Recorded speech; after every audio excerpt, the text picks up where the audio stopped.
It's just been confirmed, ladies and gentlemen. Devin Haney will be moving up to the 147-pound division to challenge Brian Norman Jr. for his WBO championship belt. Boxing fans, you can hate him or you can love him, but what you cannot deny is Devin Haney is delivering for the sport of boxing. Forget about all the foolishness that occurred after Haney and Garcia's fight. What you cannot say is that this dude isn't showing great qualities of a championship fighter and showing us that he believes in his abilities. Because despite what all of us believe we saw in the Ramirez fight, he still believes he's the best fighter on the planet, because you don't make and sign yourself up for a fight like this if that's not true.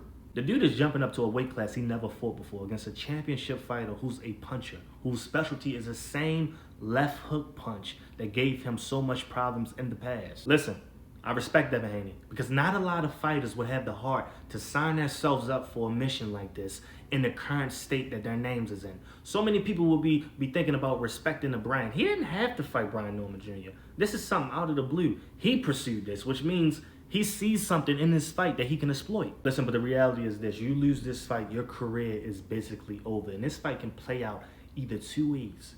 Either Brian Norman Jr. is going to be so overwhelmed by how athletic and strong and fast Devin Haney is going to be on fight night that he's going to outbox him for 12 rounds.